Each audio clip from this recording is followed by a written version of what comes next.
Me encontré por casualidad con el lujoso coche de época que había sido una reliquia de mis padres y que desapareció tras mi boda.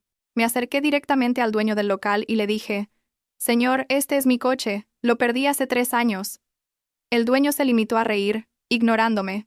Sin embargo, cuando le mostré un compartimento secreto detrás del salpicadero y una marca oculta que solo el verdadero propietario conocería, su rostro se tensó al instante, y la cara de mi marido se volvió pálida de terror. Esa tarde, el sol brillaba con bastante intensidad, pero el aire dentro del sedán de mi marido se sentía extrañamente frío.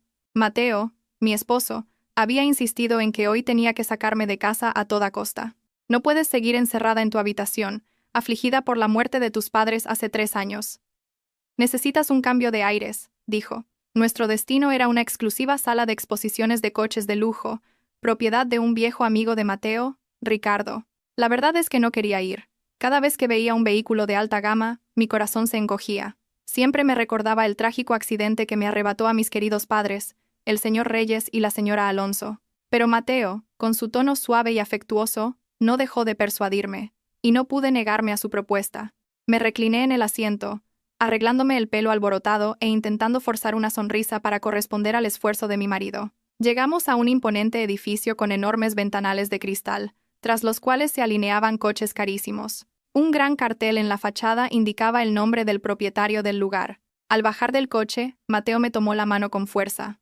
Me guió al interior de la sala de exposiciones, cuyo suelo estaba tan impecablemente limpio que reflejaba nuestras figuras. En el interior, se mezclaba el aroma de un costoso ambientador con el olor a cuero de los asientos de coche nuevo. Un hombre corpulento, vestido con un traje impecable, nos dio la bienvenida. Era Ricardo, el dueño del local y el mejor amigo de Mateo desde la universidad. Era apuesto, pero había algo en su mirada que me incomodaba. Sus ojos eran penetrantes, y su sonrisa tenía un matiz condescendiente, como si escondiera algo detrás de una amabilidad forzada. Mateo y Ricardo charlaron amigablemente, poniéndose al día sobre negocios y viejos tiempos. Yo permanecía en silencio junto a Mateo, escuchando sin interés. Ricardo me lanzaba miradas ocasionales antes de volver a reírse de los chistes de Mateo. Empezaron a caminar hacia la colección de coches más reciente, expuesta en la parte delantera. Les dejé ir por delante, y decidí explorar por mi cuenta en la dirección opuesta. Caminé lentamente por los pasillos entre los relucientes deportivos. Mi mente viajó al pasado. Recuerdos de mi padre enseñándome a conducir, de mi madre sonriendo mientras nos íbamos de vacaciones. Mis pasos se detuvieron en un rincón algo oscuro, alejado de la iluminación principal de la sala. Allí, aparcado y parcialmente cubierto por una lona polvorienta, había una berlina clásica de un negro intenso. Sentí que el corazón se me paraba. El aire se atascó en mi garganta. Conocía las líneas de ese coche, la curva del capó, la forma distintiva de los faros y las llantas, antiguas pero elegantes. No era un coche cualquiera. Era del mismo modelo que el coche más preciado de mi padre, el señor Reyes. El mismo que había desaparecido misteriosamente tras el terrible accidente. La policía dijo que el coche se había quemado hasta quedar irreconocible, y que los restos habían sido fundidos como chatarra. Pero yo nunca había visto esos restos porque Mateo me disuadió, diciendo que sería un shock demasiado grande para mí. Y ahora, ante mis ojos, el coche estaba allí, intacto. Mis piernas temblaron al acercarme. Extendí la mano hacia la carrocería fría y lisa. El tacto me recorrió el cuerpo. Conocía este coche. Recordaba cada detalle. Di la vuelta, buscando una marca especial.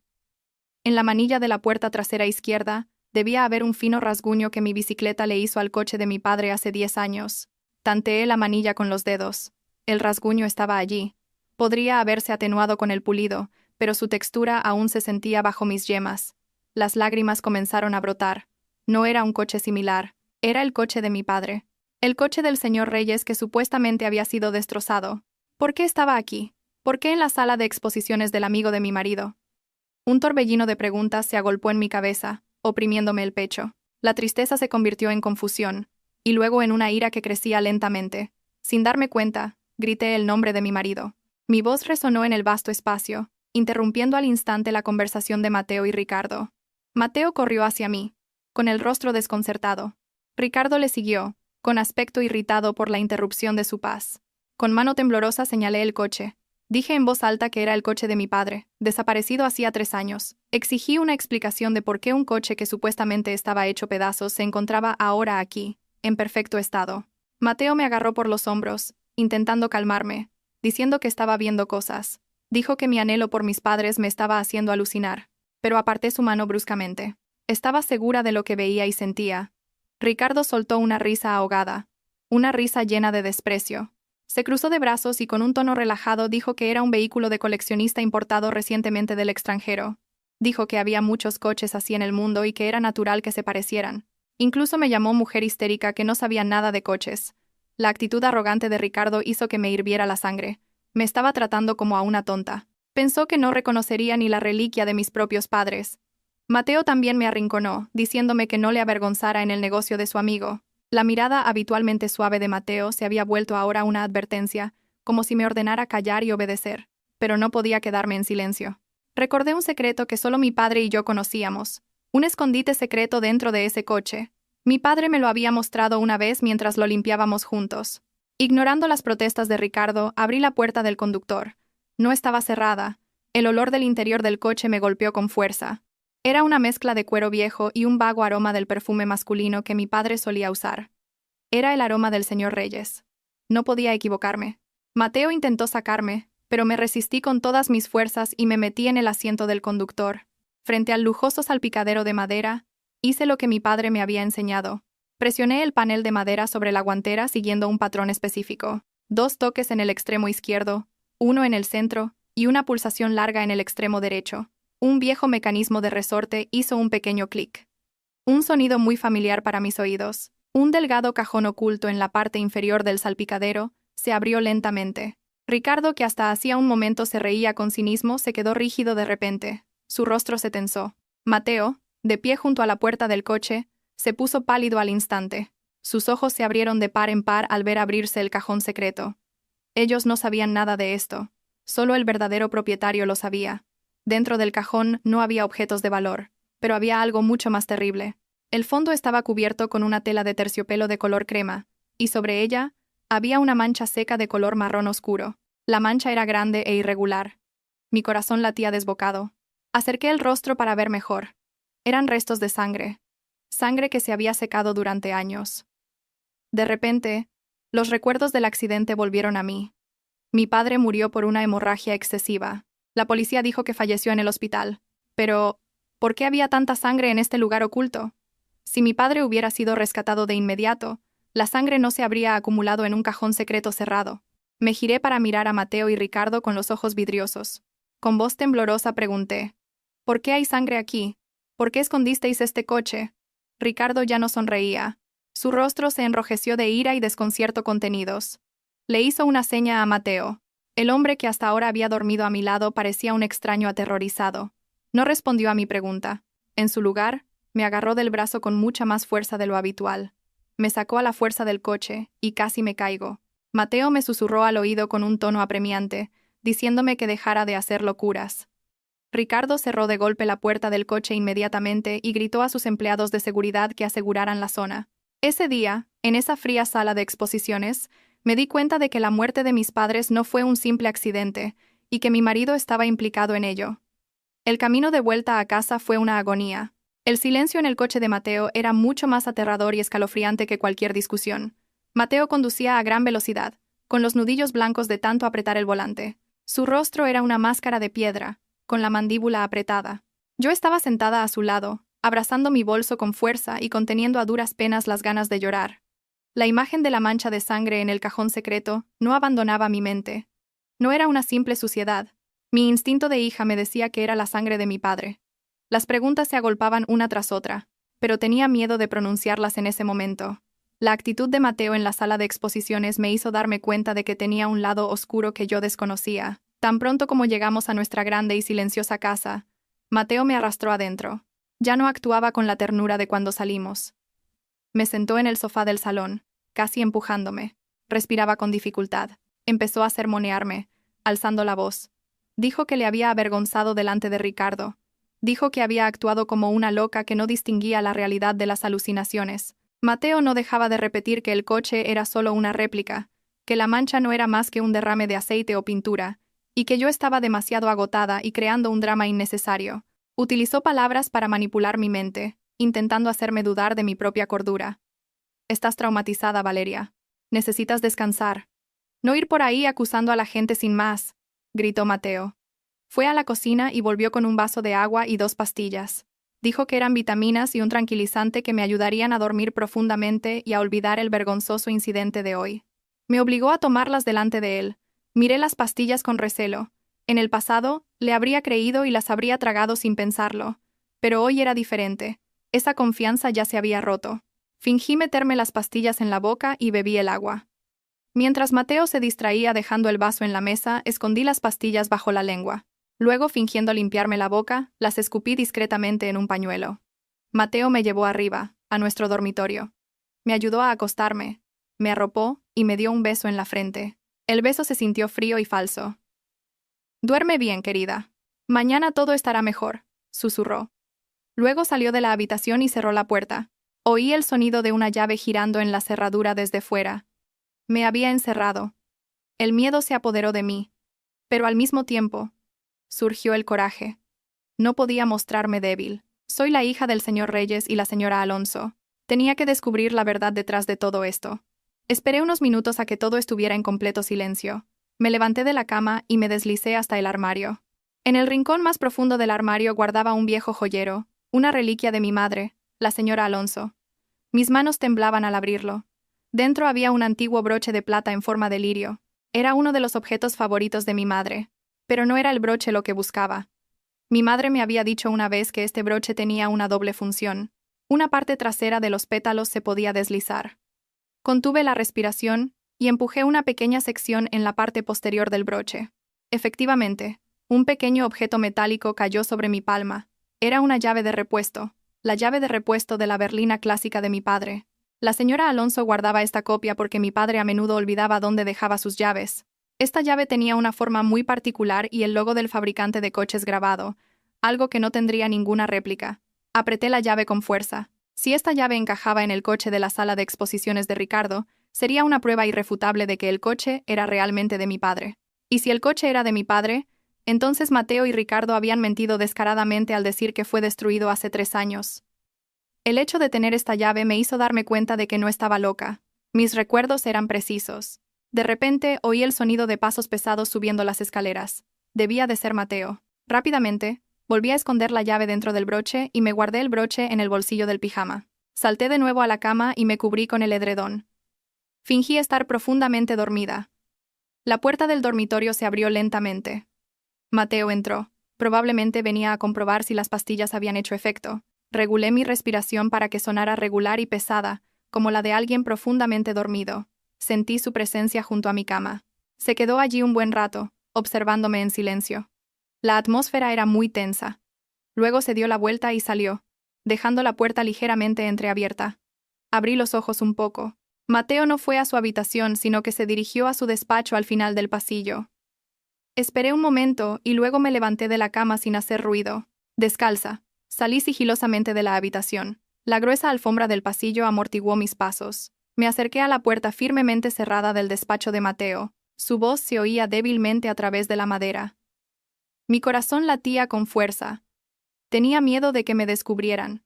Pegué la oreja a la puerta. Mateo estaba hablando por teléfono con alguien. Por su tono nervioso y a medio susurro, estaba segura de que hablaba con Ricardo. «Cálmate, Ricardo. Está dormida. Le he dado una dosis alta de pastillas». La voz de Mateo sonaba ansiosa. No tenía ni idea de que todavía recordaba cómo abrir ese salpicadero. Maldita sea. Fuimos demasiado descuidados. Hubo una pausa. Parecía que Mateo estaba escuchando la reprimenda de Ricardo al otro lado. Luego Mateo volvió a hablar. Esta vez su voz era más tensa. «El problema no es solo el coche, Ricardo. Si descubre lo que hay debajo del fondo de ese cajón, nuestras vidas se acabarán. El verdadero testamento del señor Reyes todavía está ahí, ¿verdad? Dijiste que no te atrevías a forzar el salpicadero por miedo a romper el mecanismo antiguo. Ahora mira las consecuencias». Me quedé helada. El verdadero testamento. Entonces el testamento que leyó el abogado hace 3 años era falso. Ese documento que decía que toda la gestión de los bienes pasaba a Mateo porque yo aún era considerada incapaz. Todo fue una farsa. Las lágrimas corrieron en silencio. Mi padre había preparado un testamento real, y Mateo lo había ocultado. Mateo habló de nuevo, esta vez en voz más baja, pero llena de terror. «¿Y esa cosa en el maletero? Tenemos que moverla esta noche. Nadie más puede verla. Si la policía encuentra drogas en el coche de mi suegro, no quiero verme involucrado. Nuestro acuerdo era solo sobre el accidente. No quiero que me acusen también de narcotráfico. Me tapé la boca con ambas manos para no gritar. Mis piernas flaquearon. El accidente fue planeado por ellos. Y ahora había drogas en el coche de mi padre. Ricardo no era un simple vendedor de coches. Era un criminal de alto nivel. Y el hombre con el que me casé, mi marido, fue cómplice en el asesinato de mis padres por su fortuna, y ahora estaba involucrado en negocios ilegales. Esa noche, en el oscuro pasillo de mi propia casa, mi mundo se derrumbó por completo. Pero entre las ruinas, mi determinación ardió. No iba a dejar que se salieran con la suya. Recuperaría lo que era mío y me vengaría por cada gota de sangre de mi padre y mi madre. Tenía que actuar rápido, antes de que destruyeran las pruebas. La noche se hizo larga y espeluznante dentro del espacioso dormitorio. Después de escuchar la horrible conversación telefónica de Mateo, volví a mi habitación con las rodillas temblando violentamente. Cerré la puerta en silencio, asegurándome de no hacer chirriar las bisagras para no levantar las sospechas de mi marido. Me derrumbé detrás de la puerta. Me faltaba el aliento, conteniendo un sollozo y una rabia que explotaban simultáneamente en mi pecho. Mi marido. El hombre que había dormido a mi lado durante los últimos 3 años, era el cerebro detrás de la muerte de mis padres. La verdad me golpeó la cabeza como un mazo, dejándome mareada y con náuseas. Pero sabía que no tenía tiempo para lamentar mi destino. Mateo pensaba que estaba profundamente dormida por los tranquilizantes que escupí. Esta era mi única oportunidad de moverme sin vigilancia.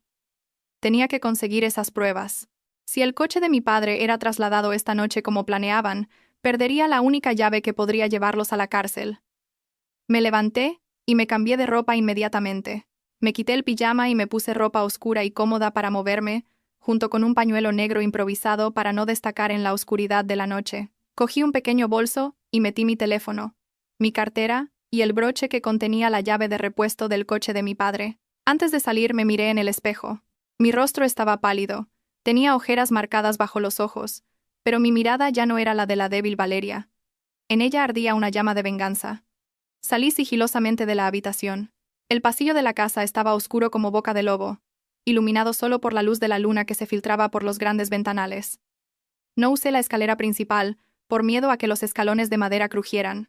Decidí usar la escalera de servicio de la parte trasera, la que solía usar el servicio doméstico. Al llegar a la planta baja me asomé al garaje.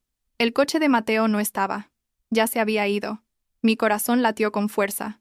Seguramente se había dirigido a la sala de exposiciones de Ricardo para encargarse de trasladar el coche. No podía usar mi propio coche porque Mateo había instalado GPS en todos los vehículos de la casa por motivos de seguridad. Si lo arrancaba, recibiría una notificación en su teléfono. Opté por salir a pie de la urbanización, tratando de no ser vista por los guardias de seguridad, y llamar a un taxi desde la carretera principal.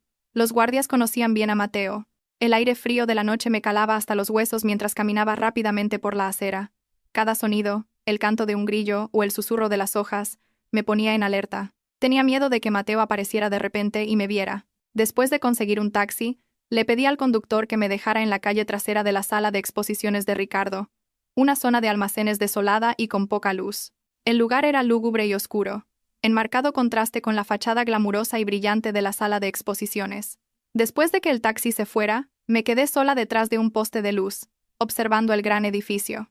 La puerta trasera del almacén de la sala de exposiciones estaba ligeramente abierta y una luz brillante se filtraba desde el interior. El motor de un camión rugía a bajo volumen. Mis sospechas eran correctas. Estaban tramando algo. Me acerqué con cautela y me escondí detrás de una pila de contenedores viejos esparcidos por el patio trasero. El olor a aceite y a metal oxidado llenaba el aire. Encontré una rejilla de ventilación baja en la pared del almacén, cubierta con una malla de alambre, pero lo suficientemente ancha como para mirar dentro. La vista en el interior hizo que me hirviera la sangre. En medio del espacioso almacén, la berlina clásica de mi padre estaba siendo preparada para ser subida a un enorme camión contenedor que había aparcado marcha atrás dentro del almacén. El coche parecía majestuoso pero triste, como un prisionero siendo trasladado a otra cárcel. Junto al camión estaban 2 figuras que conocía muy bien, Mateo y Ricardo. Parecían estar discutiendo seriamente. Mateo parecía nervioso, caminando de un lado a otro mientras se secaba el sudor de la frente. Aunque el aire de la noche era bastante frío, Ricardo estaba de pie relajadamente, fumando un cigarrillo. Ocasionalmente, señalaba el coche y daba órdenes a varios de sus hombres corpulentos. Saqué mi teléfono, apagué el flash y comencé a grabar la escena a través de la rendija de la rejilla de ventilación. Me temblaban las manos, pero intenté sujetar el teléfono con la mayor firmeza posible para que el vídeo no saliera movido. Sus voces se oían con bastante claridad, ya que la rejilla conectaba directamente con el lugar donde estaban. Ricardo se rió a carcajadas. Su risa resonó en las paredes del almacén. Le dio una palmada brusca en el hombro a Mateo. Ricardo dijo que Mateo era demasiado cobarde. Le aseguró que el coche llegaría sano y salvo al puerto y sería enviado a otra isla esa misma noche. Ricardo dijo que al comprador de allí no le importarían los papeles ni el historial del coche. Lo importante era que la mercancía llegara. Dijo que luego lo desmantelarían para sacar los objetos ocultos. Luego, Mateo le entregó a Ricardo una gran bolsa de deporte negra. Ricardo la abrió un poco, y pude ver que dentro había fajos de billetes. Seguramente era el dinero de la venta de algún activo o ahorros que Mateo me había estado ocultando. Mateo le suplicó a Ricardo que destruyera el testamento del salpicadero tan pronto como el coche llegara a su destino. No quería correr riesgos. Ricardo sonrió con astucia, asintió y volvió a cerrar la bolsa. La escena quedó grabada con claridad en mi teléfono. La prueba de una transacción ilegal, la prueba del traslado de pruebas y la prueba de su conspiración. Quería gritar y enfrentarme a ellos en ese mismo momento, pero la razón me detuvo. Si me rebelaba ahora, solo sería una mujer indefensa contra una organización criminal. Podrían matarme aquí mismo y deshacerse de mi cuerpo sin dejar rastro. De repente, uno de los hombres de Ricardo giró la cabeza hacia la rejilla de ventilación donde yo estaba escondida. Parecía haber oído el roce de mis zapatos al pisar accidentalmente la grava. El hombre se acercó a la pared. Mi corazón se detuvo. Me agaché inmediatamente, conteniendo la respiración y apretándome contra el frío muro de hormigón. Los pasos del hombre se acercaban. Cerré los ojos, rezando en mi interior, pidiendo la protección de Dios. Si me veía, mi vida se acabaría. Los pasos se detuvieron justo detrás de la pared donde yo estaba. Hubo un silencio que pareció una eternidad. Entonces oí a Ricardo llamar a su hombre para que subiera rápidamente al camión. El hombre se dio la vuelta y se fue corriendo.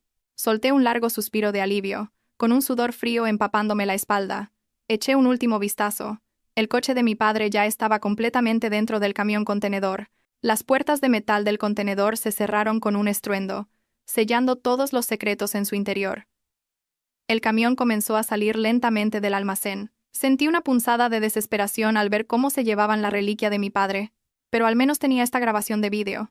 Esperé hasta que Mateo y Ricardo volvieron a entrar en la zona de oficinas de la sala de exposiciones. Luego, salí de la zona de almacenes lo más rápido que pude y corrí hacia la carretera principal. Esa noche, no volví a casa. Decidí ir al único lugar donde estaría a salvo, la casa de una persona a la que Mateo detestaba, pero en la que mi padre confiaba plenamente. Fui a casa del señor Morales, el abogado de nuestra familia desde hacía mucho tiempo. Al amanecer, llamé a la puerta del señor Morales con manos temblorosas. La vieja casa de estilo colonial parecía tranquila. Pasaron unos minutos hasta que se encendió una luz en la terraza y se abrió la sólida puerta de teca. El señor Morales apareció en pijama, con cara de sorpresa. Probablemente acababa de levantarse para sus oraciones matutinas. Al ver mi aspecto desaliñado, mis ojos hinchados y mi ropa oscura, supo al instante que algo malo había pasado. Sin hacer muchas preguntas me hizo pasar. En su salón, lleno de viejos libros de derecho, se lo conté todo. Le hablé del descubrimiento del coche en la sala de exposiciones, de la sangre en el salpicadero, de la conversación de Mateo que había escuchado a escondidas y de la grabación de vídeo que acababa de hacer en el almacén trasero. El señor Morales escuchó atentamente. Su rostro anciano y arrugado se endureció lentamente, conteniendo la ira. Sus manos se cerraron en puños sobre la mesa de madera. Cuando terminé mi historia, soltó un largo suspiro. Un suspiro lleno de pesar y culpa. Me miró con los ojos llorosos. El señor Morales confesó que lo había sospechado durante mucho tiempo, pero que no tenía pruebas contundentes para actuar. Dijo que después de la muerte de mis padres, Mateo bloqueó inmediatamente todo acceso del señor Morales a los documentos de la empresa y a los bienes de la familia. Mateo contrató a otro abogado que pudo comprar con dinero para tramitar los falsos papeles de la herencia. El señor Morales sentía que no había podido proteger la confianza de su amigo, el señor Reyes. Tan pronto como salió el sol esa mañana nos pusimos a trabajar. El señor Morales me llevó a su despacho de abogados privado, situado junto a su casa principal. Sacó viejos archivos que había guardado en secreto durante mucho tiempo. Archivos sobre el accidente de mi padre. Me mostró una copia del informe policial de hacía 3 años. Decía que la causa del accidente fue un fallo de los frenos debido a las condiciones resbaladizas de la carretera, y que el coche se incendió por completo tras chocar contra la barrera de protección. El informe estaba firmado por un agente de policía que más tarde fue despedido por un caso de soborno. Luego, el señor Morales sacó un archivo azul que había escondido en una caja fuerte. Contenía los resultados de una investigación independiente, que había llevado a cabo en secreto, pero que tuvo que abandonar por falta de fondos y amenazas de intimidación. «Mire esto, señorita Valeria», dijo el señor Morales, señalando una foto borrosa que había obtenido de un testigo en el lugar del accidente antes de que llegara la policía. La foto mostraba la parte inferior del coche volcado. Observe bien este cable del freno.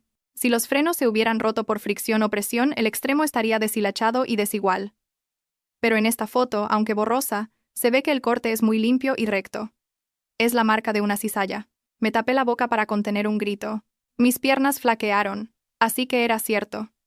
Mis padres no murieron en un simple accidente. Fueron asesinados. Fueron asesinados con un plan meticuloso y cruel, y el culpable era el yerno que habían acogido con los brazos abiertos. El dolor en mi pecho se convirtió en una intensa náusea. Imaginé los últimos momentos de mis padres. El terror cuando los frenos no funcionaron. El dolor cuando se produjo el impacto. Y durante los últimos 3 años, había vivido, comido y dormido con su asesino. Había atendido sus necesidades. Le había sonreído. Incluso había pensado en tener un hijo con él. La idea me hizo sentir asco de mí misma. El señor Morales abrió su portátil y accedió a los datos bancarios a través de su conexión personal segura. Como antiguo abogado de la empresa, todavía tenía algunos accesos de puerta trasera para vigilar flujos de dinero sospechosos de la compañía. Aunque no podía hacer cambios, me mostró los movimientos de las cuentas de hacía 3 años, exactamente un mes después de la muerte de mi padre. Hubo una transferencia de una enorme suma de dinero de la compañía de seguros de vida a nombre del señor Reyes y la señora Alonso. El dinero entró en una cuenta temporal, y luego se dividió en varias cuentas diferentes. Una de ellas era una cuenta a nombre de una empresa fantasma, con la dirección de un local comercial vacío. Y lo que es más impactante, había un flujo regular de dinero mensual de la cuenta de Mateo a la cuenta personal de Ricardo. La descripción de la transferencia siempre se disfrazaba como honorarios de consultoría o compra de activos, pero las cantidades eran demasiado grandes y regulares para un negocio de exposición de coches. «Esto es dinero para comprar su silencio, señorita Valeria», explicó el señor Morales con voz grave. Mateo estaba siendo chantajeado por Ricardo. Ricardo debía de tener pruebas físicas del crimen de Mateo. Quizás la cizalla o una grabación de su conversación cuando planearon el asesinato. Ricardo usó a Mateo como su fuente de ingresos.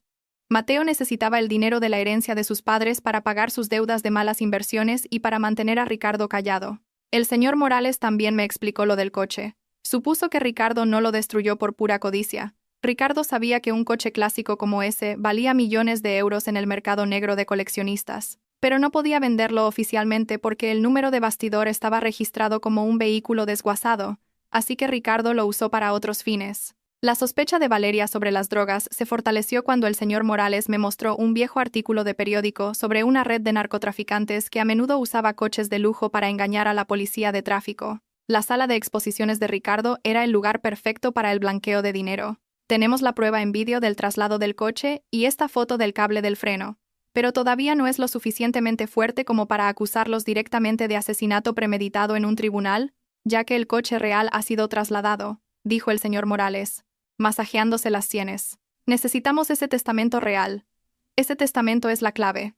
Dentro de ese documento, el señor Reyes seguramente habría detallado activos que Mateo desconocía, y quizás notas adicionales que el señor Reyes escribió cuando comenzó a sospechar de Mateo antes del accidente.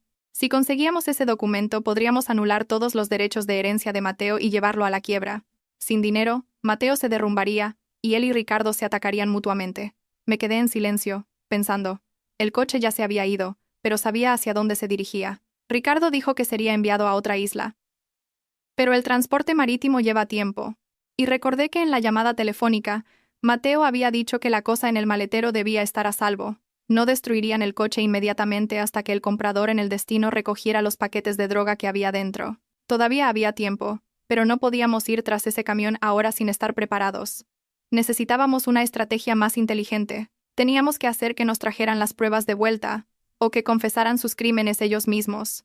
Señor Morales, le llamé en voz baja pero firme. Miré a los ojos del anciano abogado. Tengo un plan. Es arriesgado, pero es la única forma de acabar con ellos de una vez por todas. Mateo y Ricardo estarán celebrando que han conseguido deshacerse del coche, ¿verdad? Pensarán que han ganado. Pensarán que soy una mujer tonta y traumatizada. Voy a usar eso a mi favor.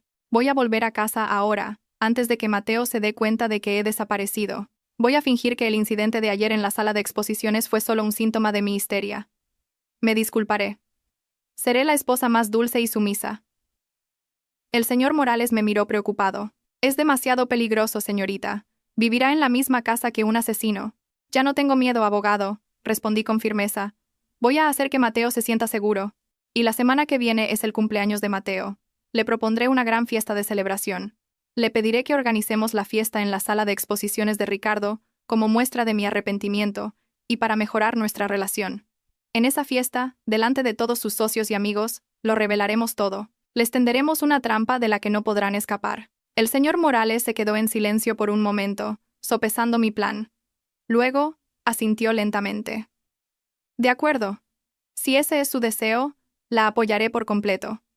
Conozco a alguien, un detective privado experto en informática llamado David. Él podrá ayudarla a instalar micrófonos y cámaras ocultas. Jugaremos su propio juego. Y nos aseguraremos de que pierdan por completo. Esa mañana volví a casa en taxi. Entré sigilosamente por la puerta trasera que había dejado abierta a propósito. Volví a mi dormitorio, me cambié al pijama, y me acosté en la cama exactamente 5 minutos antes de oír el coche de Mateo entrar en el garaje. Cuando Mateo abrió la puerta del dormitorio para comprobar cómo estaba, fingí que acababa de despertar, frotándome los ojos y mirándole con cara de confusión e inocencia. Mateo, ¿qué hora es? Lo siento, debo de haberme quedado muy dormida, dije con un tono mimoso. Mateo me miró con recelo por un momento, y luego soltó un suspiro de alivio. Creyó que los tranquilizantes habían funcionado. No sabía que la esposa que consideraba débil acababa de preparar la soga para su cuello. La venganza no había hecho más que empezar. Esa mañana, la luz del sol se colaba por las cortinas de nuestro dormitorio, creando franjas de luz sobre el frío suelo de madera. Me levanté más temprano de lo habitual, o, para ser más precisos, no había dormido en toda la noche. Sentía los ojos calientes y pesados, pero mi mente estaba afilada como una cuchilla. Miré el rostro de Mateo, que aún dormía a mi lado. Su rostro parecía tan tranquilo e inocente, como si no hubiera un gran pecado oculto tras esa piel. Me costaba creer que esas manos, que a menudo me acariciaban el pelo, fueran las mismas que sabotearon los frenos del coche de mi padre, causando su muerte. Un nudo de asco me subió por la garganta, con ganas de vomitar. Pero me tragué esa amargura. Tenía que ser fuerte. A partir de hoy, ya no soy la llorona Valeria. Soy una actriz que interpretará el mejor papel de mi vida para destruirlos. Me levanté lentamente, me lavé la cara y recé mis oraciones matutinas. De rodillas, pedí a Dios fuerza y protección para el arriesgado plan que iba a ejecutar. Después de rezar, fui a la cocina. Preparé el desayuno favorito de Mateo.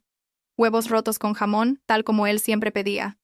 El olor a comida llenó la casa, creando la ilusión de un hogar normal y cálido. Cuando Mateo bajó las escaleras, con la cara medio dormida y el pelo revuelto, le recibí con una amplia sonrisa. Una sonrisa que me esforcé en que pareciera sincera, aunque por dentro estaba llorando. Mateo pareció sorprendido al verme ya activa en la cocina, con aspecto alegre. Se acercó con vacilación. Sus ojos me escrutaban, buscando cualquier rastro de la histeria o la ira de ayer. Le saludé con dulzura, e inmediatamente me disculpé. Le dije que sentía mucho lo de ayer en la sala de exposiciones. Me inventé que había olvidado tomar mi medicación habitual, recetada por el médico, durante varios días, lo que había provocado que mis emociones se volvieran inestables y que las alucinaciones reaparecieran. Dije que me sentía muy avergonzada por haber acusado a Ricardo y haberle hecho quedar mal delante de su amigo. Mateo me miró fijamente durante un largo rato, buscando la mentira en mis ojos, pero le devolví la mirada con una expresión llena de remordimiento y sumisión. Poco a poco, la tensión en los hombros de Mateo se relajó, soltó un suspiro de alivio y me abrazó con fuerza. Dijo que me perdonaba y que tuviera más cuidado con mi medicación. En sus brazos, contuve la respiración, reprimiendo el impulso de rebelarme. Había mordido el anzuelo. Pensaba que había controlado con éxito a su débil esposa. Mientras desayunábamos, inicié la segunda fase de mi plan. Con un tono entusiasta, Le recordé a Mateo que la semana que viene era su 31 cumpleaños. Le propuse celebrarlo con una gran fiesta. Argumenté que esta fiesta no solo sería para celebrar su cumpleaños, sino también una oportunidad para que Mateo expandiera su red de negocios invitando a socios importantes. Además, dije que sería la mejor manera de disculparme formalmente con Ricardo y mejorar la relación que se había dañado ayer. El rostro de Mateo se iluminó al instante. Su narcisismo y su deseo de reconocimiento se estimularon de inmediato. Le encantaba ser el centro de atención. Estuvo de acuerdo con la idea e incluso sugirió celebrar la fiesta en la sala de exposiciones de Ricardo, ya que el lugar era espacioso y lujoso, y al mismo tiempo podría presumir del éxito de su conexión. Esa tarde, después de que Mateo se fuera a trabajar, salí de casa inmediatamente. No fui al hospital como le había dicho a Mateo, sino a una pequeña cafetería en las afueras de la ciudad, con pocos clientes. Allí, el señor Morales me esperaba con un joven. El nombre del joven era David. Su apariencia distaba mucho de la de un detective de película. Llevaba una camiseta, unos vaqueros rotos en las rodillas y una gorra puesta al revés. Frente a él, había un portátil abierto que mostraba complejas líneas de código. El señor Morales me presentó a David. David era un experto en tecnología de la información que había ayudado al señor Morales a destapar un importante caso de corrupción hacía varios años. David me miró con compasión y fue directamente al grano de la conversación técnica. Trazamos un plan de espionaje. David sacó varios dispositivos pequeños, del tamaño de un botón. Eran micrófonos de escucha y rastreadores de localización de alta tecnología. David explicó que necesitábamos instalar estos dispositivos en 2 lugares clave: en el cuerpo de Mateo y en el despacho privado de Ricardo, en la sala de exposiciones. El problema era cómo instalarlos sin ser descubiertos. Prometí que instalaría el dispositivo en uno de los trajes de Mateo. Pero el despacho de Ricardo era mucho más difícil, ya que él era muy celoso de la privacidad de su espacio. Entonces, a David se le ocurrió una idea brillante. Como la fiesta se celebraría en la sala de exposiciones, se necesitarían preparativos de decoración y catering. David se haría pasar por un empleado de la empresa de decoración de fiestas que yo contrataría. De esa manera, podría entrar legalmente en la sala de exposiciones y encontrar un hueco para colarse en la habitación de Ricardo. 2 días después, pusimos el plan en marcha. Fui con Mateo a la sala de exposiciones de Ricardo para supervisar el lugar de la fiesta. Esta vez, llevé una sonrisa amable y un regalo de comida para Ricardo como señal de reconciliación. Ricardo nos recibió con una amabilidad fingida. Aún podía ver el desprecio en sus ojos. Parecía que su ego estaba satisfecho al ver que la esposa loca de su amigo ahora se sometía a él. Mientras Mateo y Ricardo probaban la comida que había traído en el vestíbulo principal, David y su falso equipo de decoración comenzaron a medir el espacio. Distraje deliberadamente la atención de Ricardo haciéndole muchas preguntas sobre la disposición del escenario y la iluminación, y haciendo cumplidos vacíos sobre lo lujosa que era la sala de exposiciones. A mitad de la conversación, vi a David caminar despreocupadamente hacia el pasillo del despacho de Ricardo, llevando una escalera plegable. Mi corazón latía con fuerza. Tenía que mantener a Ricardo aquí. Creé una pequeña distracción derramando deliberadamente una bebida sobre la ropa de Mateo, lo que atrajo la atención de todos, incluidos Ricardo y el personal de seguridad. Justo en ese momento, David logró colarse en el despacho de Ricardo, cuya puerta estaba ligeramente entreabierta después de que acabara de salir un empleado de la limpieza. David tardó menos de 3 minutos. Instaló un micrófono debajo del escritorio de Ricardo y una microcámara en una estantería, apuntando directamente a la caja fuerte de acero en la esquina de la habitación. Cuando David se reincorporó a su equipo de decoración, por fin pude respirar aliviada. La primera misión fue un éxito.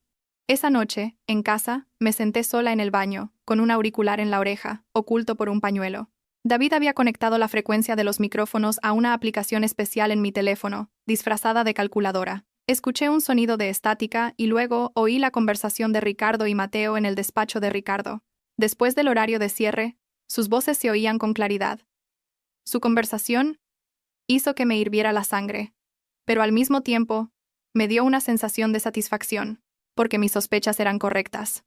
¿Tu mujer realmente ha mejorado o solo se hace la tonta?, preguntó la voz grave de Ricardo.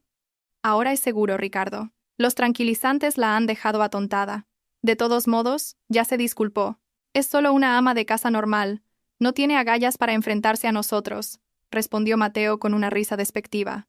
Al oír eso, apreté los puños con tanta fuerza que las uñas se me clavaron en las palmas. Ya verás, mi querido esposo, pensé. La conversación derivó hacia temas más serios. Ese coche ya está seguro en el almacén de transbordo del puerto. El barco zarpa mañana por la noche. Tan pronto como el comprador de la otra isla recoja los paquetes de droga, el coche será compactado como chatarra de inmediato. La prueba física desaparecerá para siempre, dijo Ricardo. Luego oí el sonido de una silla moviéndose. Pero recuerda, Mateo, todavía no has pagado tu parte de este mes. Que el coche haya desaparecido no significa que puedas relajarte.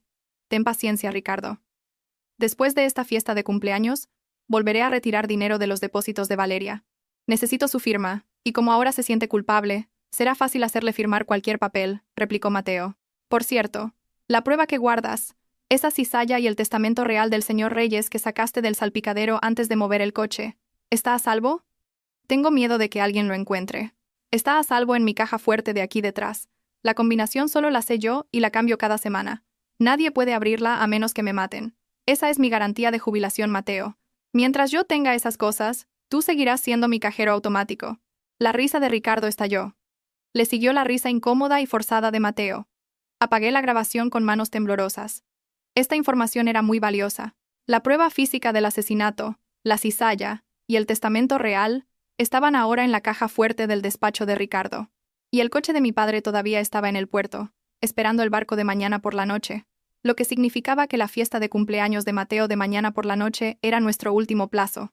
Teníamos que conseguir el contenido de esa caja fuerte mientras la fiesta estaba en marcha, antes de que el coche de mi padre fuera destruido y antes de que Mateo me vaciara lo que quedaba de mi fortuna. Nuestro plan tenía que convertirse en una operación relámpago. Esa noche no pude dormir, no por miedo, sino por la adrenalina que me recorría el cuerpo.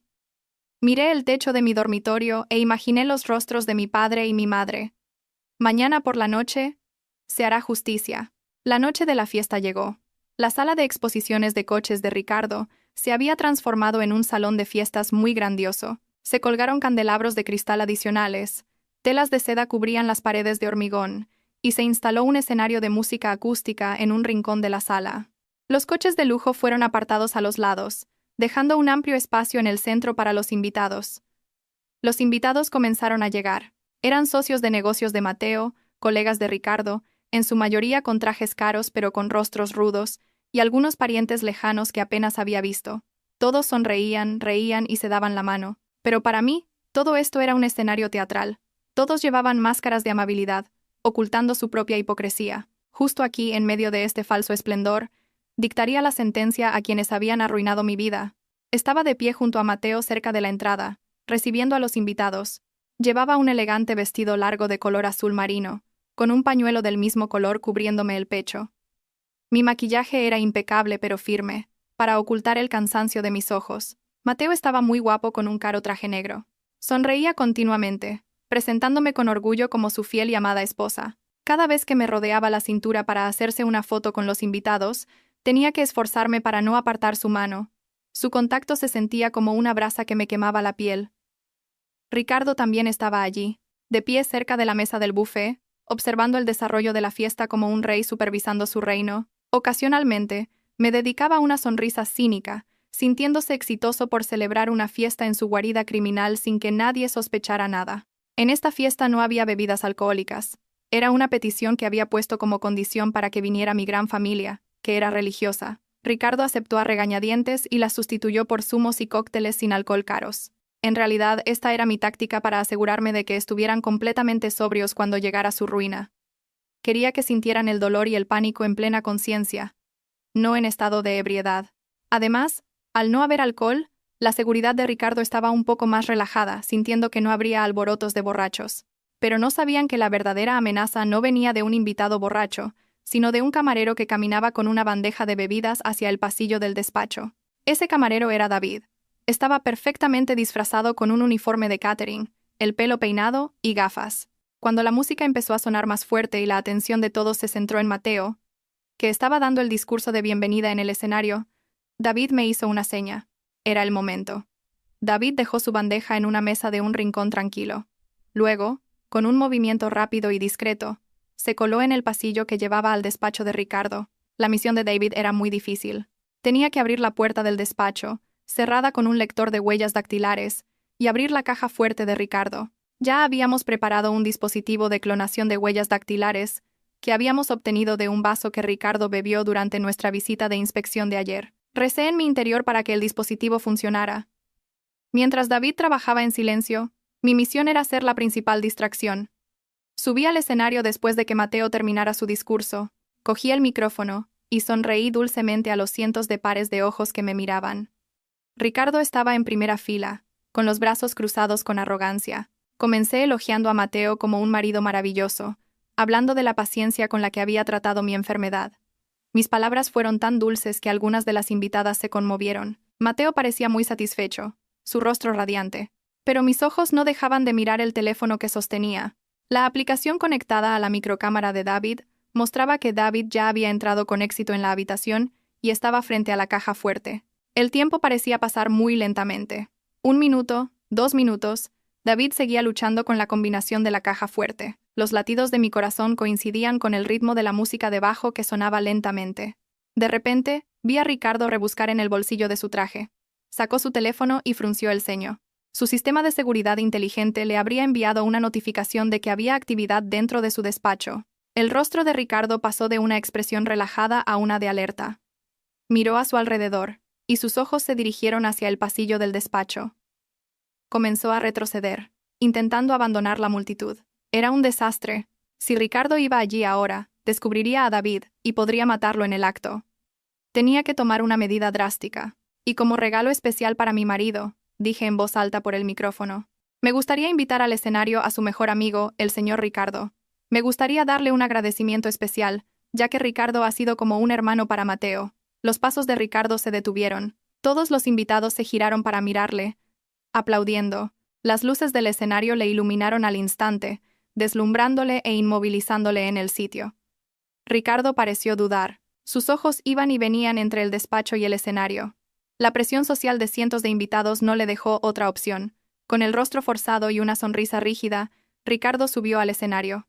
Le di la mano, apretándosela con fuerza, no por amabilidad, sino para retenerle. Sus manos estaban frías y sudorosas. Me susurró con un tono amenazador. ¿Qué demonios estás haciendo, Valeria? Tengo que atender un asunto un momento. Solo un momento, señor Ricardo. Solo vamos a hacernos una foto juntos, respondí, sonriendo ampliamente al fotógrafo. Estaba ganando tiempo. Le pedí al fotógrafo que ajustara nuestra posición varias veces. Pedí diferentes poses. Ricardo se ponía cada vez más nervioso. No dejaba de mirar su reloj. Mi teléfono vibró largamente en el bolsillo de mi vestido. Era la señal de David. La caja fuerte estaba abierta. En la pantalla de mi teléfono, oculta tras mi palma, vi la notificación de David. Paquete completo asegurado. Saliendo ahora. David había conseguido coger la cizalla, el testamento real y varios libros de contabilidad de tráfico de drogas de la caja fuerte de Ricardo. Ahora tenía que salir sin ser descubierto. Pero cuando David intentaba salir del despacho, la mala suerte golpeó. Uno de los hombres de Ricardo, encargado de vigilar el pasillo trasero, vio a David saliendo de la habitación de su jefe. Desde el pasillo se oyó un fuerte grito, que atravesó el sonido de la música. Tú! ¿Quién eres? Un ladrón. El grito congeló el ambiente de la fiesta. La música se detuvo de repente. El rostro de Ricardo se puso pálido y luego rojo de ira. Supo al instante lo que había pasado. Ignorando a los invitados, Ricardo me empujó, haciéndome caer al escenario. Luego saltó y corrió hacia el pasillo, sacando algo de la parte trasera de su traje, una pistola. Había traído un arma de fuego a la fiesta. Los invitados comenzaron a gritar histéricamente al ver el arma. Mateo se quedó paralizado en el escenario, confuso y aterrorizado. David salió corriendo del pasillo hacia el espacio central de la fiesta. 2 guardias corpulentos le perseguían. David saltó por encima de la mesa del buffet, haciendo añicos los platos. Vio que yo estaba en el escenario y lanzó la pequeña bolsa con las pruebas hacia la multitud de invitados despavoridos, exactamente hacia el señor Morales, que se había estado haciendo pasar por un invitado desde el principio. El señor Morales atrapó la bolsa rápidamente, la escondió al instante detrás de su gran traje y se mezcló con la multitud que corría hacia la salida. «Cerrad todas las puertas. Que nadie salga», gritó Ricardo como un loco. Apuntó con la pistola al techo y disparó un tiro. ¡Bang! La detonación aterrorizó a todos. Gritos histéricos llenaron la sala. La fiesta que había sido glamurosa se convirtió en un instante en una escena de terror. En un instante, Ricardo miró a su alrededor con agudeza, buscando al intruso. Sus ojos se posaron entonces en mí, que todavía estaba sentada en el suelo del escenario. Su mirada estaba llena de odio. Lo sabía. Se dio cuenta de que yo había planeado todo esto. «Mateo, tu mujer es la traidora», gritó Ricardo, apuntándome con la pistola. Mateo, temblando violentamente, intentó interceder, pero Ricardo ya estaba fuera de sí. Se sentía traicionado y acorralado. En ese momento crítico, el sonido de las sirenas de la policía resonó ruidosamente fuera del edificio. El inspector Ramos y su unidad, a quienes el señor Morales había contactado justo después de que David asegurara las pruebas, habían rodeado el lugar. Pero Ricardo no se rindió. Corrió hacia mí, me agarró del pañuelo y me arrastró bruscamente para usarme como escudo humano. El frío cañón de la pistola se apoyó en mi sien. Esa noche la mascarada había terminado, y el verdadero rostro del monstruo se reveló ahora a la vista de todos. El ambiente de la fiesta, que antes estaba lleno de risas y tintineos de copas, se había convertido en un infierno. Gritos de terror resonaron por toda la espaciosa sala de exposiciones, rebotando entre las paredes de cristal y las columnas de hormigón. Los invitados, una mezcla de empresarios, directivos y personalidades de la alta sociedad, buscaron refugio detrás de las mesas del buffet, debajo del escenario, o corrieron desesperadamente hacia las salidas, que ahora estaban fuertemente vigiladas por la policía. Las sirenas de los coches patrulla fuera del edificio se mezclaron, creando un ruido ensordecedor. Las luces rojas y azules de los focos exteriores atravesaban las paredes de cristal, barriendo la sala de fiestas con destellos de luz dramáticos y espeluznantes. En medio de ese caos, sentí el frío cañón de una pistola presionado contra mi sien. Ricardo, el hombre que hasta ahora se había escondido detrás de la máscara de un empresario de éxito, ahora revelaba su verdadero rostro de monstruo acorralado. Su aliento era áspero, rudo y olía a tabaco, golpeándome la cara por detrás mientras agarraba con fuerza la tela de mi pañuelo para que no pudiera escapar. «¡Atrás! ¡Todos atrás o le vuelo la cabeza a esta mujer!», gritó Ricardo con una voz ronca y llena de rabia. Me arrastró lentamente hacia el centro de la sala, a una zona más abierta, alejándose de las salidas. Mi cuerpo temblaba, no solo por el miedo a la muerte, sino también por el asco de ser tocada por el asesino de mis padres. Mis pies se enredaron en mi vestido largo y casi me caigo, pero Ricardo me tiró bruscamente para mantenerme en pie. Mi cobarde marido Mateo estaba de pie, paralizado, a pocos metros de nosotros. Su rostro estaba tan pálido como el de un cadáver. Levantó ambas manos, temblando. Sus ojos iban y venían entre la pistola en la mano de Ricardo y mi rostro tenso. Mateo parecía dividido entre el deseo de huir para salvarse y el de intentar salvarme para proteger su imagen pública. Pero su valor nunca existió. Simplemente se quedó en silencio. Su boca estaba abierta, sin emitir sonido. El sudor frío empapaba su cara camisa. El jefe de policía, el inspector Ramos, que dirigía el asalto, entró por la puerta principal con una docena de agentes completamente armados, con chalecos antibalas y apuntando sus armas. «Baja el arma, Ricardo. El edificio está rodeado. No tienes escapatoria», gritó el inspector Ramos con una voz firme y autoritaria. Pero Ricardo, en lugar de eso, apretó más su agarre en mi cuello, haciéndome toser por la falta de aire. Se rió como un loco. La risa de alguien que ha perdido la razón, sabiendo que su vida está al borde del abismo. Ricardo gritó insultos a la policía, amenazando con matar a cualquiera que se acercara. Se sentía todavía en control de la situación porque tenía un rehén, pero se olvidó de una cosa. Nuestro ataque principal esta noche no era solo físico, sino mental, para destruir su reputación y sus defensas desde dentro. De repente, de los grandes altavoces instalados en todos los rincones del salón de banquetes, salió un agudo zumbido. La música de la fiesta, que se había detenido desde hacía un rato, fue sustituida por un momento de ruido estático, y luego, se oyó una conversación muy clara y nítida. Era la grabación que David había conseguido la noche anterior. La voz de Mateo llenó la sala. «El problema no es solo el coche, Ricardo. Si descubre lo que hay debajo del fondo de ese cajón, nuestras vidas se acabarán. El verdadero testamento del señor Reyes todavía está ahí, ¿verdad?». Todos en la sala se quedaron en silencio. Los invitados que se habían escondido levantaron la cabeza y escucharon atentamente. El rostro de Mateo, que estaba pálido, se volvió ahora ceniciento. Sus ojos miraban los altavoces, aterrorizado. La grabación continuó. Se reprodujo la parte en la que Ricardo hablaba con un tono cruel. «Ese coche ya está seguro en el almacén de transbordo del puerto. Tan pronto como el comprador recoja los paquetes de droga, el coche será compactado como chatarra». Y en el clímax, la voz de Ricardo, admitiendo el motivo de su crimen, resonó con fuerza.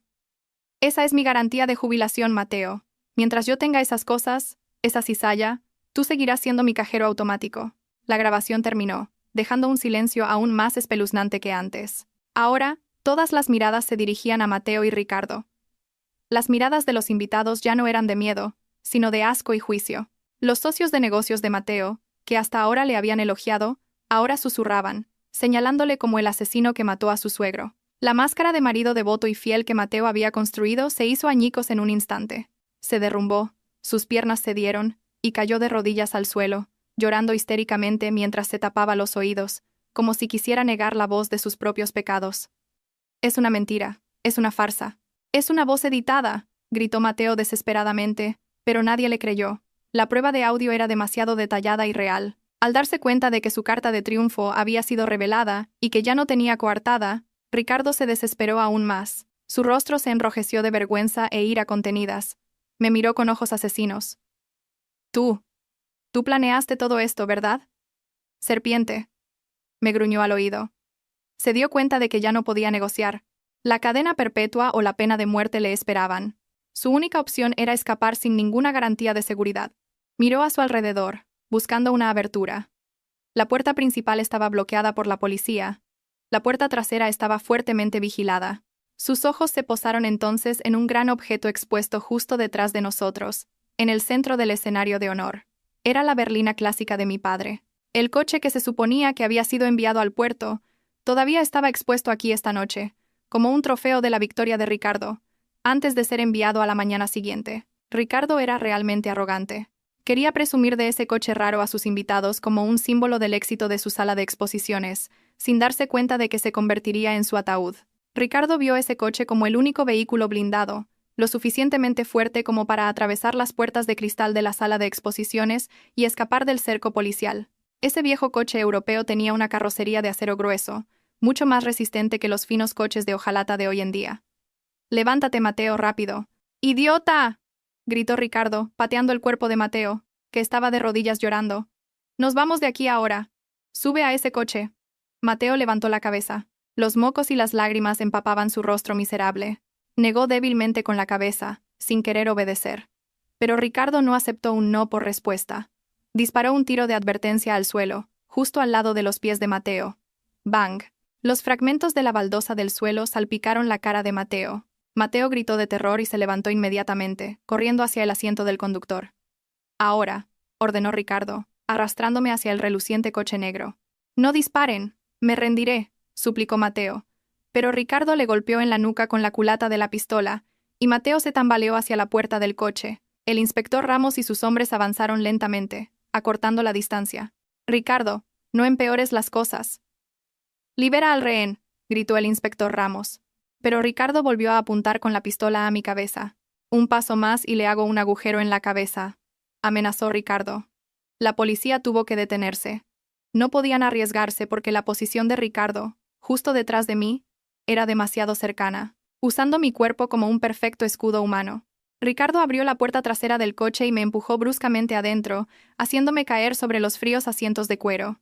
El olor del interior de este coche, el olor de mi padre, invadió inmediatamente mi olfato, dándome un poco de calma en medio de la tormenta. Ricardo entró inmediatamente detrás de mí y se sentó a mi lado, apuntándome con la pistola a la cintura. Mientras tanto, Mateo, con manos temblorosas, abrió la puerta delantera y se sentó en el asiento del conductor. «Cierra las puertas, rápido», ordenó Ricardo. Mateo pulsó el botón de cierre centralizado. Se oyó un fuerte clic en las 4 puertas del coche.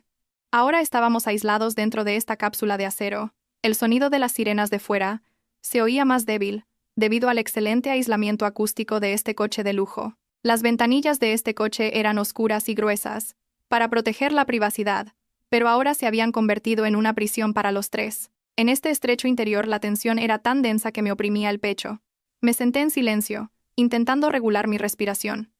Ricardo pensaba que acababa de encontrar una vía de escape. No sabía que acababa de entrar en la última trampa que había preparado desde el momento en que vi este coche expuesto en el centro de la sala. Este coche no era un simple vehículo.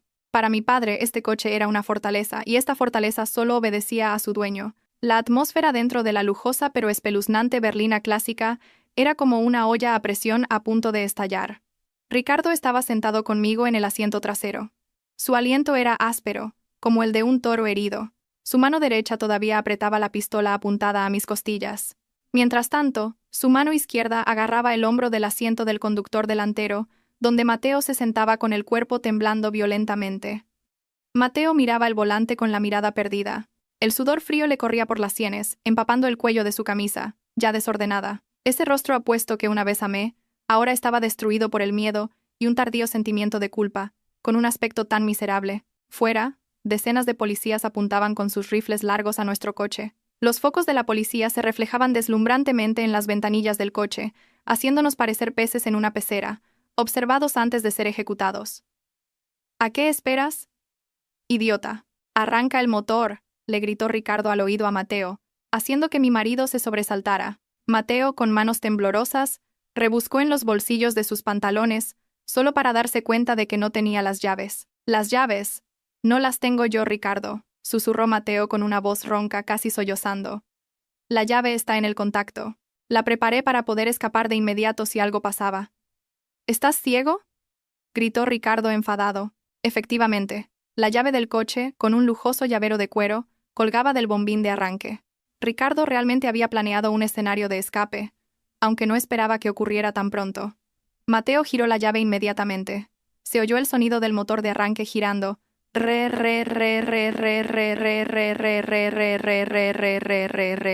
Pero el motor del coche no arrancó. Silencio. Solo se oían nuestras 3 respiraciones. Mateo intentó girar de nuevo. Seguía sin arrancar. El gran motor bocho bajo el capó delantero permanecía en silencio, como si se negara a cobrar vida. ¿Por qué no arranca?, gritó Ricardo entrando en pánico. Golpeó el respaldo del asiento de Mateo con la pistola. No juegues conmigo, Mateo. Arráncalo. Lo he intentado, Ricardo. No arranca. Quizás la batería está agotada o se ha quedado sin gasolina, respondió Mateo, histérico. Sus lágrimas comenzaron a brotar de nuevo. Giró la llave varias veces con frustración, pero el resultado fue el mismo. El coche estaba completamente muerto. Yo permanecía sentada en silencio junto a Ricardo, con los brazos cruzados sobre el pecho. Mi corazón latía con fuerza, pero no por miedo. Sentía una inmensa satisfacción al ver el pánico de estos 2 villanos.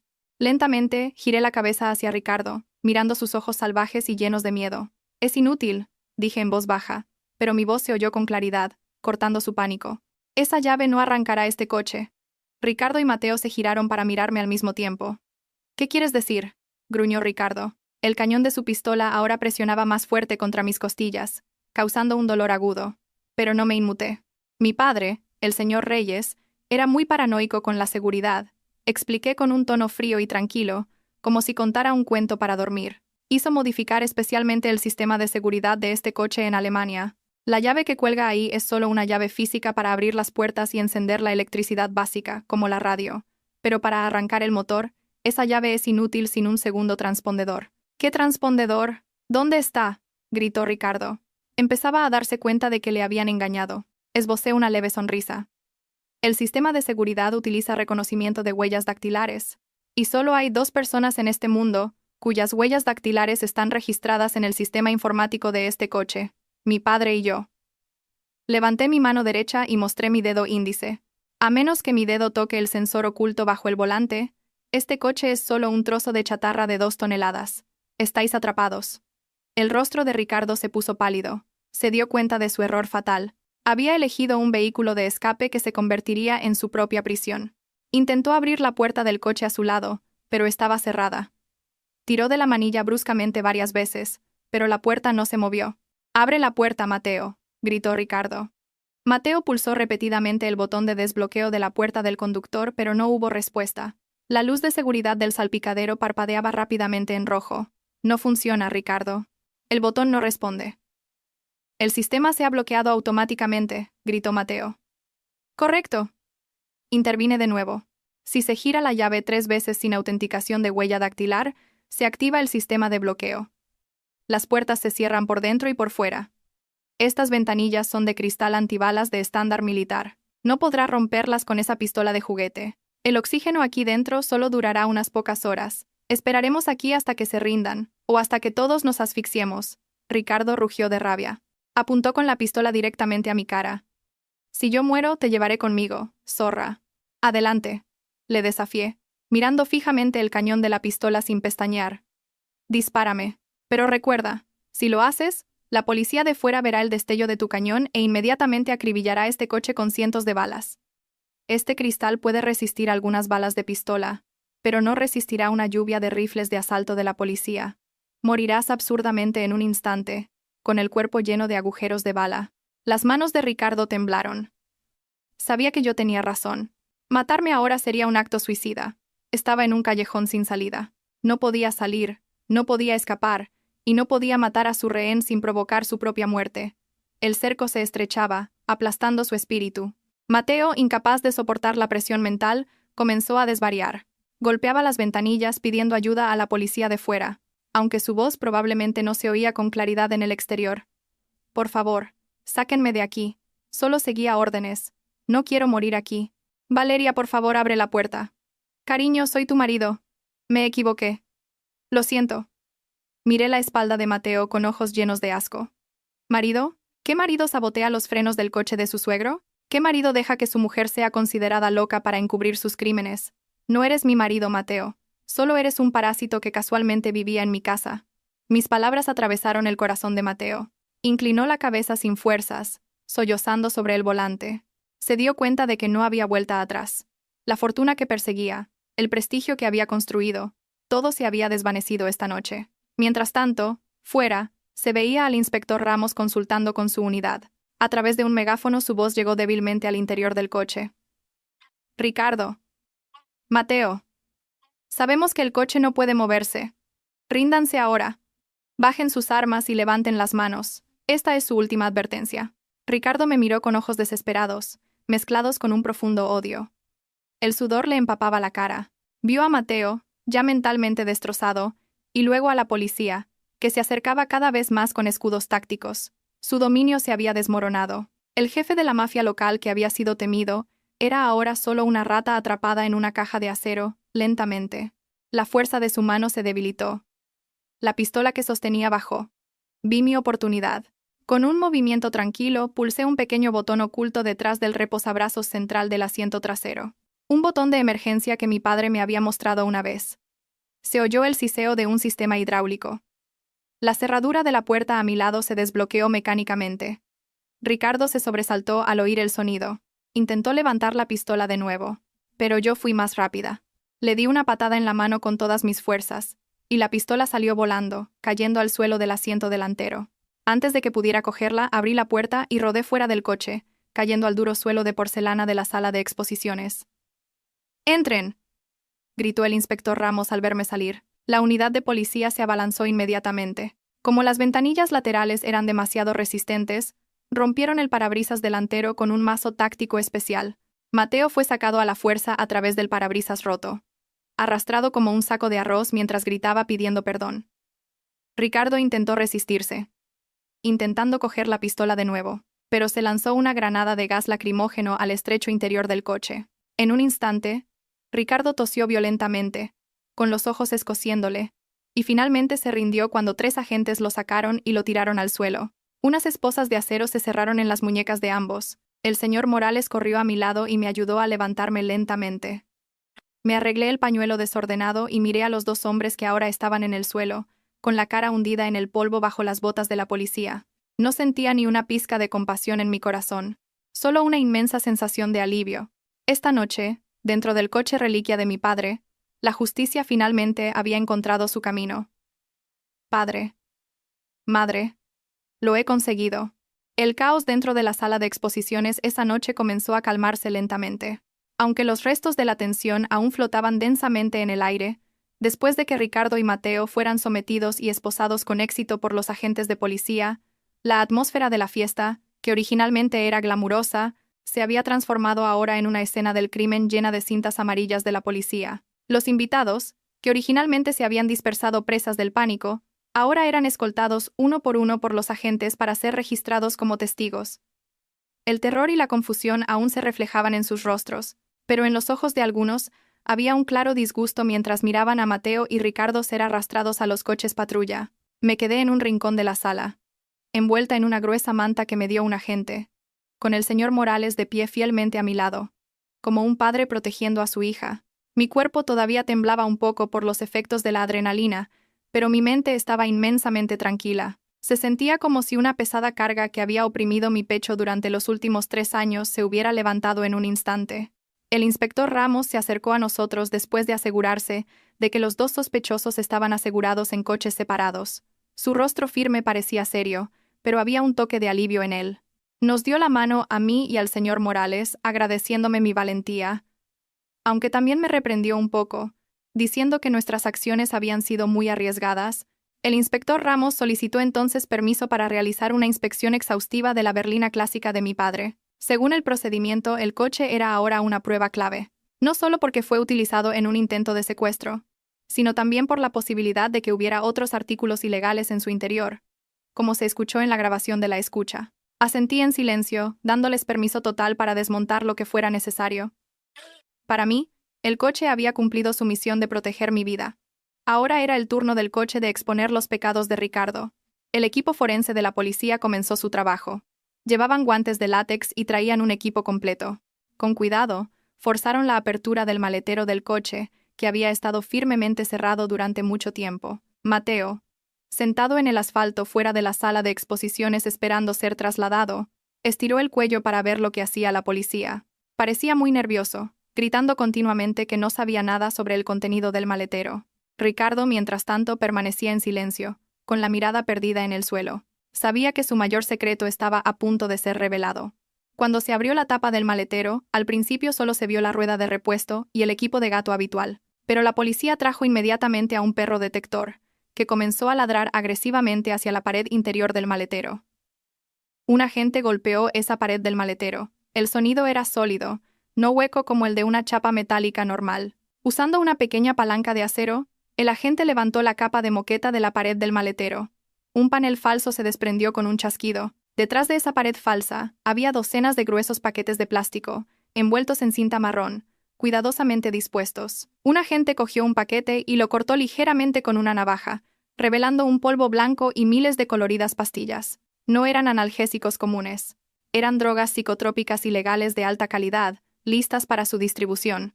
La cantidad era enorme, probablemente por valor de millones de euros.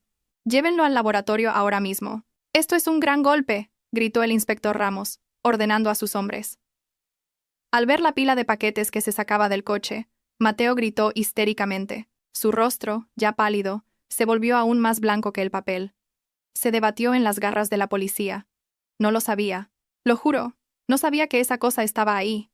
Ricardo solo dijo que eran documentos secretos. «Agente, por favor, créame». Me tendieron una trampa. «Solo me ordenaron vender el coche», gritó Mateo patéticamente. Las lágrimas y los mocos se mezclaron en su miserable rostro. Me miró con ojos suplicantes. «Valeria, diles. No sé nada de las drogas. Solo me equivoqué con el accidente. Pero no soy un narcotraficante. Por favor, ayúdame, cariño». Le miré fríamente desde la distancia. La compasión que podría haber sentido una vez había desaparecido sin dejar rastro. Puede que Mateo no supiera los detalles del negocio de drogas de Ricardo, pero su codicia y su estupidez le habían arrastrado a este agujero negro. Se alió con el diablo por la riqueza, así que debía estar preparado para soportar el fuego del infierno. Aparté la cara, sin querer volver a mirarle. Mateo siguió gritando mientras le metían en el vehículo de detención. Sus gritos sonaban desgarradores. El grito de un hombre que se da cuenta de que su vida ha terminado por completo. Lo que le esperaba no era solo una pena de prisión por asesinato premeditado, sino también cargos adicionales como transportista de una red internacional de drogas, ya que fue detenido en el acto, conduciendo el vehículo que transportaba las pruebas. Mientras tanto, la búsqueda continuó en el despacho de Ricardo. David, el detective informático que había causado el revuelo antes, reapareció ahora con su sonrisa característica. Entregó a la policía el disco duro del ordenador de Ricardo, cuya contraseña ya había descifrado. Dentro se encontraban los datos contables digitales de las transacciones ilegales que Ricardo había llevado a cabo durante los últimos 5 años. Esta lujosa sala de exposiciones de coches era solo una tapadera para el blanqueo de dinero. Los beneficios de la venta de drogas se canalizaban como si fueran los beneficios de la venta de coches de importación. También se reveló la lista de clientes de Ricardo, implicando a muchas figuras importantes que habían sido clientes habituales de las drogas ilegales durante mucho tiempo. Esa noche, el imperio empresarial de Ricardo se derrumbó hasta sus cimientos en un instante. El señor Morales me dio una suave palmada en el hombro. «Se acabó, señorita Valeria. Todo ha salido a la luz. La prueba de la cizalla, el testamento real, la grabación de la confesión, y ahora las drogas. No podrán escapar, por muy buenos abogados que contraten». recibirán la pena máxima. Solté un largo suspiro, mirando el cielo nocturno donde comenzaban a aparecer las estrellas. Gracias, señor Morales. Sin usted y el señor David, probablemente habría muerto absurdamente en esa casa, o me habría vuelto loca. Usted es la que ha sido increíble. Heredó el coraje del señor Reyes y la sabiduría de la señora Alonso. Seguro que estarían muy orgullosos de usted esta noche, respondió el señor Morales, con los ojos llorosos. La noche avanzó. Los periodistas comenzaron a llenar la zona frente a la sala de exposiciones, donde se había instalado el cordón policial. Los flashes de las cámaras estallaron como relámpagos. La noticia de la sangrienta fiesta en la lujosa sala de exposiciones y la red de drogas descubierta en el coche antiguo comenzó a difundirse rápidamente por las redes sociales y la televisión. Los rostros de Mateo y Ricardo aparecieron por todas partes como criminales de alto nivel. La reputación que había construido como joven empresario de éxito y marido ideal se hizo añicos en cuestión de horas. Su familia, hasta ahora arrogante, cargaría con la vergüenza de por vida. Antes de irme, le pedí permiso a la policía por un momento para acercarme una vez más al coche de mi padre. El coche estaba ahora rodeado de agentes. El maletero estaba abierto de par en par, los asientos estaban desordenados, pero a mis ojos el coche seguía pareciendo majestuoso. Acaricié el frío capó. Gracias, susurré en voz baja. Este coche fue el testigo mudo de la muerte de mi padre, el guardián de su último secreto, y esta noche, para mí, una fortaleza de protección. Era como si mi padre estuviera presente a través de él, abrazándome en silencio. Salí de la sala de exposiciones con paso firme. Ya no había una Valeria frágil, que lloraba en un rincón, que tragaba tranquilizantes para complacer a su marido. La Valeria que salió de ese edificio era una mujer nueva. Una mujer que había pasado por el fuego y no se había quemado. Subí al coche del señor Morales y dejé atrás las ruinas de mi pasado. El proceso legal apenas comenzaba. Me esperaban largos juicios, pero estaba preparada. Me aseguraría de que cada cláusula fuera leída, cada martillo de juez golpeara, y cada sentencia que recibieran fuera acorde con el dolor que causaron a mi familia. La justicia ya no era una simple esperanza, ahora estaba en mis manos. Han pasado 6 meses desde la noche de la redada. Las estaciones han cambiado. La lluvia ha comenzado a caer con frecuencia sobre la ciudad, pero para mí, cada día se siente mucho más brillante que el anterior. Hoy es el día de la sentencia. La sala del tribunal está abarrotada de visitantes, periodistas y familias de las víctimas de las drogas distribuidas por la organización de Ricardo. Estoy sentada en primera fila con el señor Morales, visto de un blanco inmaculado, simbolizando un nuevo capítulo en mi vida. En el banquillo de los acusados, se sientan 2 hombres casi irreconocibles. Ricardo está demacrado, con la cabeza rapada, y su rostro rudo ha sido reemplazado por una mirada vacía de desesperación. Mateo, por su parte, parece mucho mayor de lo que es. Su espalda está encorvada, sus ojos hundidos, y no se atreve a levantar la cara ni un poco. O no tiene el valor de mirarme, o quizás está demasiado avergonzado de que la mujer que una vez consideró débil, ahora le observe desde la posición del vencedor. El juez golpea su martillo, silenciando el alboroto de la sala. La voz grave y autoritaria del juez lee el veredicto de cientos de páginas. Un silencio espeluznante envuelve la sala. Se dicta sentencia.